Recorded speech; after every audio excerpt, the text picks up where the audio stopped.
and we will some new pleasures prove. That's done. I certainly hope so. It was 1982. Thursday nights on NBC were about to change forever, and a Boston bar where everybody knew your name was just opening its doors. This is the entire story of Cheers. Give Me a Ring Sometime. The first episode is called Give Me a Ring Sometime, and it begins with a situation that could have gone a dozen different ways, but goes the one way that turned out to matter most. A woman named Diane Chambers walks into a bar called Cheers with her fiancé, a literature professor named Sumner Sloan. Would they let you go see a woman you were once in love with? Oh, my darling, I'm leaving you alone in a bar. They stop in briefly before catching a flight to go away together. The next phase of their life, the one Diane has been looking forward to. Sumner goes to use the phone. He comes back and tells Diane he has a confession. His first wife is at the airport too. He is going to her instead. He leaves. Diane is now alone, without a job, without a plan, without anywhere to go. The owner of the bar, a man named Sam Malone, watches this happen and, out of something between sympathy and instinct, offers her a job as a waitress. Diane does not belong in a bar. She's a graduate student in literature. She speaks in complete paragraphs. She has opinions about poetry. She takes the job anyway. That is the beginning. Everything that follows, 11 seasons, 275 episodes, Do wonders. Yeah, I can see it did wonders for you, right? Well, I am a living endorsement. one of the most celebrated runs in American television history, grows out of that single moment in a basement bar in Boston. Sam Malone is a former relief pitcher for the Boston Red Sox. He was a good pitcher, genuinely talented, with a career that had real promise before the drinking took over. Alcoholism ended his time in baseball, and might have ended everything else too. But Sam got sober, and then he bought the bar he used to drink in and built a life around being there instead of being consumed by it. He is charming in the easy way of someone who grew up being liked, handsome in a way he is fully aware of without it making him insufferable, and genuinely decent underneath the swagger that is his default setting with everyone. Ted Danson played him for all 11 years, and the performance is effortless in the way that only the best kind of work looks effortless. With an ostentatious display of hormonal activity. That's our Sammy. You are watching a man who has completely inhabited another person, and the only way you notice it is when you try to imagine someone else doing the same job. Cheers was created by Glenn Charles, Les Charles, and James Burrows, the team who also directed a significant portion of the early episodes and set the visual and comedic tone that the show sustained across its entire run. It premiered on NBC on September 30th, 1982. The first season barely survived. It finished last in the Nielsen ratings during its premiere week and spent most of its first year near the bottom of every chart that mattered. NBC kept it because they had nothing better to put in its time slot. The Emmy Awards had other ideas. I get around you and my testosterone goes up 78%. Cheers won Outstanding Comedy Series after its first season, and the audience that had not found it yet started looking. The bar and the people in it. Cheers is a basement bar on Beacon Street in Boston, and nearly every scene in the entire 11-year run takes place inside it. The world outside exists. The characters go to apartments and restaurants and offices when the story requires it, but the show is not interested in the world outside. It is interested in the specific community that is formed around the bar and the way that community functions as a kind of family that nobody planned and nobody could quite get rid of. Behind the bar with Sam is Ernie Pantuso, whom everyone calls Coach. Coach was Sam's coach during his baseball days. A gentle, warm, profoundly absent-minded man. Congratulations, Freddie! Just in the nick of time. Oh, yeah, I was getting pretty low on funds. who has never quite been able to follow a conversation all the way from one sentence to the next, who misses the implication of almost everything, and who is beloved by every person who knows him for reasons that have everything to do with character and nothing to do with competence. Nicholas Colasanto played him across the first 3 seasons, and there is something in the performance that feels genuinely irreplaceable. The specific quality of a person who radiates goodness without being aware of it, who makes everyone around him feel slightly better by existing. You only understand fully how irreplaceable that is after it is gone. Carla Tortelli is a waitress, small, fierce, and equipped with a wit that operates like a weapon. She has a complicated personal life that involves multiple children from multiple relationships. I don't know, Sammy. I'll pass her a note in Jim. But he's just a man, like any other man you'd meet in Greek mythology. And an ex-husband named Nick Tortelli, who turns up periodically to remind her that things can always get worse. She is not warm in the way television characters are usually warm. She is warm in the way of someone who has been fighting her whole life and has identified a few specific people worth protecting and protects them by fighting for them instead of saying so. Her friendship with Sam is one of the show's most consistent emotional anchors. Rhea Perlman played her for all 11 seasons and was nominated for the Outstanding Supporting Actress Emmy every single year the show was on the air. Norm Peterson and Cliff Clavin occupied 2 specific bar stools with the permanence of fixtures. Hey, Carla here, she inadvertently blew your cover before. Norm is an accountant, in theory periodically, who spends most of his time at Cheers, because going home means going back to Vera, his wife, who is referenced continuously across 11 seasons, and whose face is never shown on screen, even once. He has made a kind of peace with his circumstances by deciding that his circumstances are acceptable, and the philosophy serves him reasonably well in a bar that does not ask too much of anyone. George Wendt played him with a perfect comic timing built around deflation. Norm's entrance at the bar, with the room calling his name, and Norm delivering a new one-liner about his life, was one of the most reliable rituals the show had. Cliff is a postal worker who carries an encyclopedic collection of facts about almost everything. It all depends what kind we're talking about here. Just the average Any kind. kind. All right, okay. And presents them with the authority of someone who has never once considered the possibility that he might be wrong. He is wrong at least as often as he is right. His delivery never adjusts for this. He and Norm are best friends, in the specific way that 2 people become best friends when they have been sitting next to each other long enough that the friendship happened to them without anyone having to decide it. John Ratzenberger played him, and Cliff Clavin became one of the most imitated characters of the 1980s. The know-it-all at the bar, the self-appointed expert on everything, delivered with enough warmth that you could never quite dislike him. Sam and Diane, seasons 1 through 2. The engine of the first 2 seasons is the relationship between Sam and Diane. Late-born babies are more intelligent. For example, I was born late. Hey, so was I. Well, it was just a theory.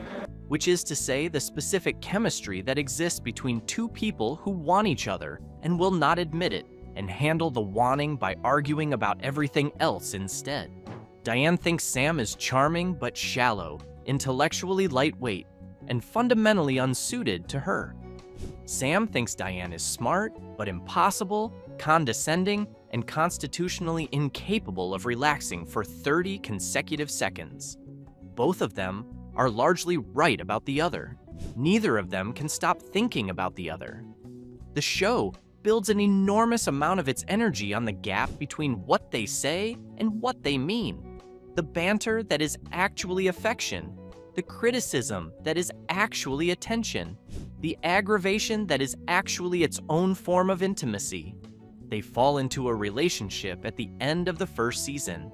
Di and I have been going together now, for what? 9, 10 months? 4. It happens the way it happens between people who have been circling each other long enough that one unguarded moment tips the balance, and once it tips, it cannot be untipped. Immediately, the relationship becomes as combative as the tension that preceded it, just with higher stakes. They are not compatible in the straightforward sense. They challenge and exhaust each other. They also bring out versions of themselves that neither of them shows anyone else, and the show is honest about both sides of that. The relationship collapses at the end of season 2 in an argument that goes past the point of recovery. In the aftermath, Sam relapses. The alcoholism that he had kept controlled since before the show began comes back, and it comes back with force. Diane, recognizing that she is not in a position to help anyone, You didn't come here to try to get me back. Didn't. Oh. voluntarily checks herself into a psychiatric facility to work on herself. Frasier arrives, seasons 3 through 4. Diane comes back at the start of season 3, but she comes back with someone. Dr. Frasier Crane is a psychiatrist. She encountered him at the facility where he was treating her, and the relationship that developed is the kind that looks like a good idea at the time. Frasier is well-read, well-dressed, slightly grand in his self-presentation, and entirely sincere in his feelings for Diane. He has moved to Boston to be with her and finds himself at Cheers, a bar populated by people who all watched the Sam and Diane saga unfold and have not forgotten any of it. Kelsey Grammer began playing Frasier in season 3 as a supporting character. The true giants of psychiatry. Author, innovator, educator, and I'm not ashamed to say my idol and inspiration. And stayed for the rest of the run. The character evolved from Diane's boyfriend into something entirely independent. A man with his own relationship to the bar, his own friendships with Norm and Cliff, his own ongoing complications with love and career and self-esteem, and enough comic richness to carry a spin-off series of his own for another 11 years after Cheers ended. Sam gets sober again with Frasier's help. Diane and Frasier's relationship develops and becomes genuinely serious. Serious enough that Frasier proposes during a trip to Europe. She accepts. They go to Italy for the wedding. And at the altar, Diane does not go through with it. She walks away from the wedding and comes back to Boston. Let me buy you a drink, Nami. No. Not right now, Cliff. She comes back to Cheers. She comes back to the job and the bar and the person she has been trying to move away from since the first episode. And she and Sam find their way toward each other again slowly and with the full awareness of how badly it went before. By the end of season 4, Sam proposes. This time, Diane accepts. Nicholas Colasanto died in February 1985, between the 3rd and 4th seasons. Coach died between seasons, off-screen, because there was no other way to handle a loss like that. Season 4 introduced Woody Boyd, a young man from Hanover, Indiana, who had been Coach's pen pal and came to Boston to find him. Woody Harrelson played him as genuinely, entirely simple in the way that only works when the performance is completely committed to it. I don't know, Diane. Well, I think it's a good plan. Well, thank you, Woody. Woody is not performing naivety. He is naive. He is also kind and loyal and capable of doing exactly the right thing in a situation without understanding why it was the right thing. And the show used all of that for the next 7 seasons. The Wedding That Did Not Happen, Season 5. The 5th season builds toward the wedding of Sam and Diane, and it builds toward it with enough care and complexity that the finale lands with real weight, regardless of which direction it goes. Diane has been writing a novel throughout the season. She has been offered a grant that would allow her to go away and finish it. The night before the wedding, she tells Sam about it. What follows is a conversation about who they are and what they actually want. And somewhere in that conversation, long and honest and the best version of the show's central dynamic. Oh, I changed my answer. What did he say? Sam. They reach the conclusion that they are not going to get married. Not because they do not love each other, because the life they would have together is not the life either of them actually needs. Diane leaves Boston to write her book. Sam, left alone in the bar he built his life around, sells Cheers and buys a sailboat. He is going to sail around the world. He says goodbye to everyone and goes. His sailboat sinks. Rebecca Howe and the Corporate Era, seasons 6 through 9. Sam comes back to Cheers in season 6 and finds that the bar has been sold to a corporation called the Lillian Corporation. The place looks the same. The regulars are at their stools. You look like the closest thing to Cher I've ever seen. Really? Yeah, you look just like Sonny Bono. The bottles are behind the bar in the same positions. But there is a new manager sent by corporate to run the operation, a woman named Rebecca Howe, who was not expecting to find her new employee to be the bar's former owner trying to get a job back from her. Kirstie Alley played Rebecca, and the character is different from Diane in every surface detail and similar in the ways that matter for the show's ongoing mechanics. Where Diane was a romantic with literary ambitions, Rebecca is a corporate climber with a 5-year plan that keeps getting derailed by the specific ways her own personality undermines it. She wants to advance within the organization more than she wants almost anything else, and she is genuinely capable, and the obstacles keep coming from directions that have nothing to do with capability. What are you thinking of? I just waxed that table. She and Sam start out with mutual irritation and end up somewhere more complicated. Not the same territory as Sam and Diane, but the show manages it on its own terms rather than trying to recreate what came before. Sam eventually engineers getting Cheers back. Robin Colcord, a wealthy businessman whom Rebecca has fallen for deeply, turns out to be embezzling from the Lillian Corporation. Sam discovers it and reports him. The corporation, grateful, sells Sam the bar back for a token amount. Rebecca, who had known about the embezzlement and stayed silent out of loyalty to Robin, is fired. Sam rehires her as a waitress, which is a significant demotion from bar manager, and the show handles with the particular mix of awkwardness and goodwill that defines how Sam and Rebecca deal with each other. You can always use an extra hand, and you don't have to pay her. Yeah, it's just for the experience. All right, Woody, all right. As a favor to you.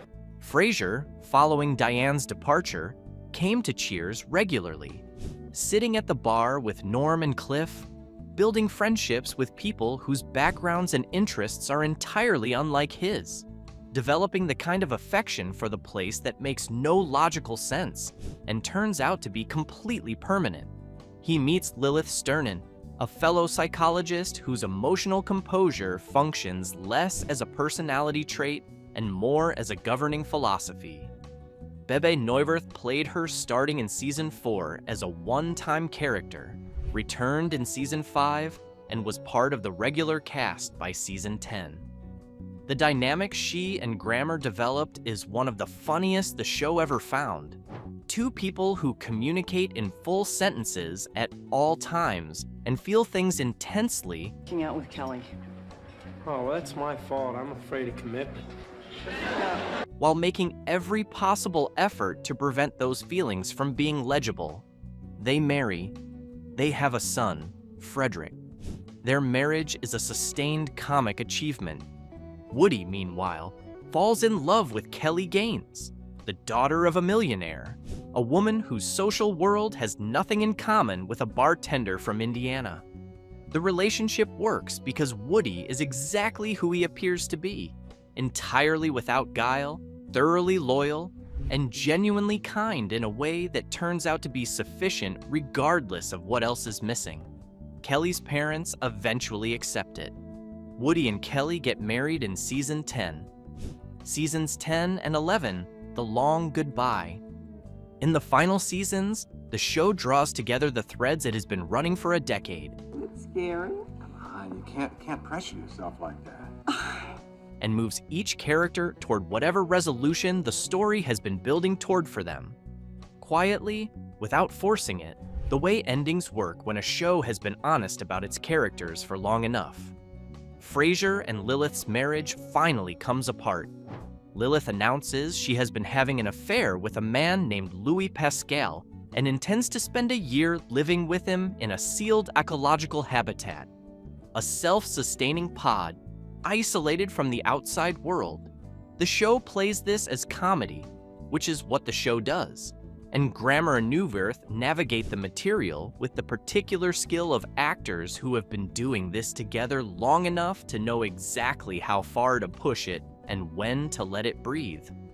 Frasier's devastation is real, and the jokes do not undercut it. The show was always good at holding both at once.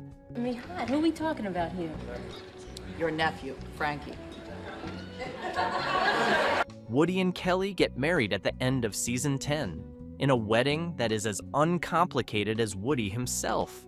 He loves her, she loves him, and the complications that existed because of the difference in their backgrounds have been worked through by people who were willing to do the work. Woody's subsequent election to the Boston City Council is an accident of Frasier's social experiment rather than any political ambition on Woody's part. And his acceptance of the position is entirely in character. Someone asks him to serve, and he does not have a good reason to say no. Rebecca, whose personal life has been defined across several seasons by a desire to marry money, and the consistent failure of that strategy, finally encounters someone who makes the strategy irrelevant. Don Santry is a plumber. I mean, I've had sex millions of times, but it's never had a purpose before. Practical, unpretentious, without any of the qualities Rebecca told herself she needed. He proposes in the finale, and she says yes in the specific way of someone who has finally stopped arguing with what she actually wants. Sam is still in the bar, still himself, still doing the ongoing work of being a person in recovery, from alcohol first and from the other patterns that followed. By the final season, he is attending a support group for sexual addiction, working on the version of himself that exists underneath the charm, and finding that the bar and the people in it are the thing that has been there for him consistently, regardless of how any given period of his life has gone. One for the road. The finale aired on May 20th, 1993. It was 98 minutes long. Guys, listen up for a second, will you please? When Rebecca comes in, she's probably not going to be feeling too good. Approximately 42.4 million households watched it, making it the second highest rated series finale in television history at that point, behind only the final episode of MASH. The gang is gathered at Cheers, watching the Cable Ace Awards when Diane Chambers appears on television. She has been nominated for her writing of a television movie. She wins. Sam sends her a congratulatory telegram. Diane calls Sam. They talk. Both of them pretend to be married with children, performing versions of the happy lives they want the other to believe they have. Neither is telling the truth. They meet for dinner at Melville's, the restaurant above the bar, and they fall back into the specific rhythm that only exists between people who have known each other in a particular way for a long time. We haven't eaten yet. Your hair is full of breadcrumbs. We could butter your head and make a sandwich. They announce to the bar that they are getting back together and moving to Los Angeles. The bar reacts badly. Everyone Sam loves tells him not to go. Sam snaps, tells them they have wasted their lives on bar stools, and he refuses to be their anchor anymore. They walk out, and then they come back. Because of course they come back. And Cliff delivers the line with the timing of someone who has been sitting on the same bar stool for 11 years. They would have to go a lot further than that to insult them. Sam and Diane go to the airport. Their flight is delayed. They sit in the terminal and talk honestly without the performance about what would actually happen if they tried again. They have been here before. They know how it ends. The delay becomes the pause they need to understand that what they have had together cannot be forced into a future that does not fit it. Worth cramming myself into this dress. Hey, I'd dress up as a hooker to get some of this stuff. Diane boards a flight to Los Angeles. Sam watches her go. He comes back to the bar. Rebecca and Don get married. Woody takes his position on the city council and gets Norm a job with the city. Cliff receives a promotion at the post office. The bar closes for the night. Everyone goes home. Norm stays behind for one last conversation with Sam, telling him that the most important thing in life is love. That it does not matter what you love, as long as you love it completely and without judgment. You always come back to your one true love. He nods at the bar. After Norm leaves, someone knocks on the door. Sam walks over slowly, straightens a portrait of Geronimo that hangs near the entrance, and tells the person on the other side, "Sorry, we're closed." The lights go down. The show is over. Do it. I feel responsible. I'm the one who blew away the spice. I'm the one who broke the jar. I'm the one who broke the door. What 11 years looked like. Cheers ran from September 30th, 1982 to May 20th, 1993. It was on NBC for 11 seasons and produced 275 episodes. It was created by Glenn Charles, Les Charles, and James Burrows. It won the Outstanding Comedy Series Emmy 4 times, in 1983, 1984, 1989, and 1991. It ranked in the top 10 of the annual Nielsen ratings for 8 of its 11 seasons, finished number 1 in season 9, and came close to cancellation after the very first season, before Emmy recognition changed the trajectory entirely. It spawned Frasier, one of the most successful spin-offs in American television history. The man came on to me in my office. Dr. Krent came on to you. What did he do? Which itself ran for 11 seasons. The show worked because of a fundamental honesty about what a bar actually is as a social institution. Not the drinking, the place. A bar is somewhere you can go and be known without having to explain yourself. Where the version of you that shows up there does not have to be the version of you that the rest of the world requires. The people in Cheers are not particularly distinguished. They have not done great things. They are an ex-ball player managing his sobriety, a postal worker who knows more about everything than is useful, an accountant who prefers bar stools to his own living room, a waitress holding her complicated life together through sheer stubbornness, a psychiatrist who cannot quite shake the habit of the place. I'm telling you the truth. Boy, you know, it's so pathetic when you're all dolled up and no place to go, isn't it? The class distinctions were there. Diane's literary aspirations, Frasier's professional credentials, Cliff's postal worker certainty, Norm's studied philosophical indifference. They coexisted because the bar did not ask about credentials. Every Thursday night for over a decade, people watched this bar and these people and felt the kind of recognition that the best television produces. Not because their lives looked like these lives, but because the emotional truth of it looked familiar. The longing, the loyalty, the way certain people become permanent fixtures in your life, not because you chose them carefully, but because you kept showing up to the same place and there they were. The show understood, from the very first episode to the last, Jean-Pierre is such a bore. that the people you love are mostly the people who are simply there, reliably, imperfectly, year after year. And that the bar is not the setting for the story. The bar is the story. If this brought something back that you haven't thought about in a while, or if you're discovering it for the very first time, hit the like button and subscribe. There's a lot more story worth telling right here. See you next time.